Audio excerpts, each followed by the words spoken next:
Saya mau menyadarkan mereka, tapi ya nggak bisa, ya udah. Tadi juga pada saat saya nyatakan bahwa ada emboss, ada watermark, dan itu nggak bisa dilihat begitu saja lewat mata visual kan. Kalau ahli kan tentu pakai tools, pakai programming. Kalau digital forensik itu kan ada semua, tapi itu tetap aja dibantah, nggak ada. Jadi gimana kita? Ya, bahwa tadi katanya ada telematika, cobalah kalian lihat, nggak ada telematikanya sama sekali. Dan seperti dibilang Bang Rifai, ya nanti lawannya bukan saya, bahkan lawannya jauh lebih berat dari saya, ada ahli-ahli di universitas terkenal, ya kan? Jadi jangan, kalau argumentasi kita di Rismon, memangnya itu bisa dipakai di persidangan, kan? Harusnya di situ ditunjukkan keahlian telematikanya yang luar biasa, sehingga bahwa benar itu kajian dari keilmiahan gitu loh. Karena nanti di persidangan lawannya bukan saya, ternyata ahli-ahli ada berapa ya Bang? Ada 5 ahli digital image processing, digital forensik. Ya lawanlah itu gitu loh.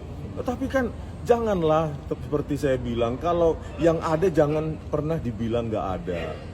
Ngaku aja ada, oh iya saya miss, saya pakai mata visual, minta maaf gitu loh. Ya apa sih, saya sudah berbuat seperti itu yang nggak diterima, ya udahlah, ya mau apa lagi bisa saya buat, kan?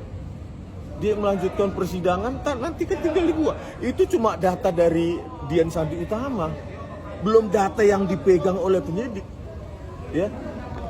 Kalau data yang dipegang penyidik, ijazahnya Pak Jokowi itu malah lebih detail.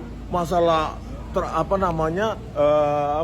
watermarks, emboss, lintasan stempel itu jauh lebih detail dari itu saya lihat pada saat gelar perkara khusus.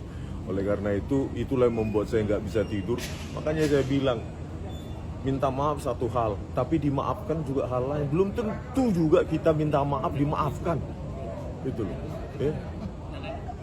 Tapi mungkin saya bilang tadi, saya sudah berusaha.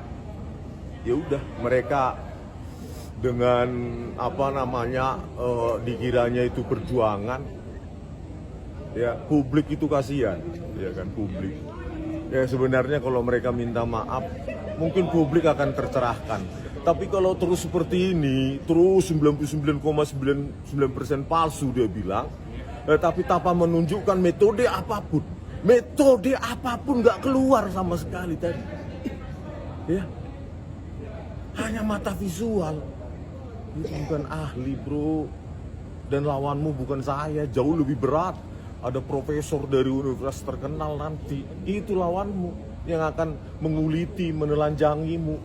Ya selamat berjuang, kan begitu kan? Kita cuma bisa menyadarkan, kalau enggak ya who cares. Ya, oke gitu aja ya. Tadi juga RJ-nya masih diungkit, katanya kalau di atas 5 tahun tuh RJ-nya sebenarnya nggak bisa diajuin. Tadi masih dibahas juga ke itu kan ahli hukum, bukan saya. Saya selalu pada perspektif bahwa ya kan, saya minta maaf atas kesalahan. Bisa kan minta maaf atas kesalahan saya sebagai peneliti. Tadi juga Times New Roman, ternyata ada Times Roman, ditertawakan. Pokoknya semua ditertawakan untuk mengaburkan fakta itu. Padahal tinggal Google search, ada di situ Wikipedia, selesai. Memang ada, tinggal kita rekonstruksi. Oh iya, bahwa memang ada lembar pengesahan skripsi saat itu yang kelihatan modern. Memang ada di situ di teknologi postscript. Itu kan tinggal kalau mereka mau cari kebenaran, para pengacara-pengacara itu, ya kasihkan aja tulisan Roy Suryo 49 halaman tuh ke ahli-ahli lain, supaya netral. Oh iya, oh ternyata tidak ilmiah. Tapi kalau mau dipaksakan itu ilmiah, ya sudah, gitu loh. Ya lanjut ke persidangan, ya kan. Kalau masalah tadi itu, ya saya beruntung dimaafkan Pak Jokowi, itu loh. Belum tentu juga mereka minta maaf dimaafkan kok. Jangan GR juga, gitu. Ya. Tadi aja nggak mau mengakui bahwa itu ada watermarks dan emboss kok. Bagaimana kita percaya yang lain? Padahal nanti itu akan ditelanjangi setelanjang-telanjangnya, dan datanya ya, digital forensik bukan versi terkompresi dari di akun X, tetapi scan, bro.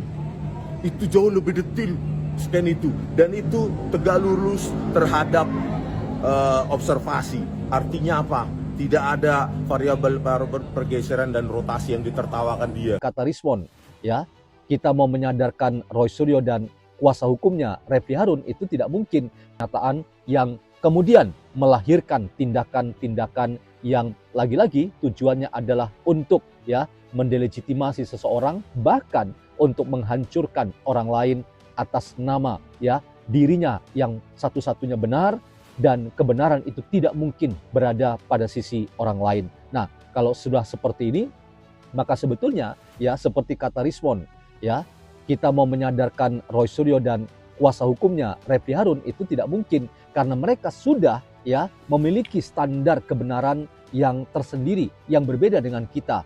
Nah, kalau sudah merasa benar sendirian, maka saya pastikan bahwa Anda mau sampai jungkir balik pun Anda tidak akan bisa ya mengubah karakter seorang Roy Suryo, karena ia adalah megalomania sejati. Artinya orang yang tidak tahu malu, orang yang tidak tahu rasa bersalah. Jadi jangan pernah ya mengubah pikiran seorang Roy Suryo. Itu kira-kira pesan dari Rismon Sianipar, karena dia sendiri pun juga tidak mau berubah. Jadi Roy Suryo sendiri tidak mau berubah. Jadi mau Anda berbusa-busa ya, mau jungkir balik menyadarkan, menobatkan seorang Roy Suryo, ia sudah terlanjur memang hitam hatinya dan busuk hatinya, sehingga yang ada pada dirinya itu adalah saya yang benar, orang lain salah. Adapun orang lain selalu saya anggap sebagai yang salah, yang keliru, atau bahkan ia adalah saingan, bahkan musuh yang harus saya kalahkan dan saya taklukkan.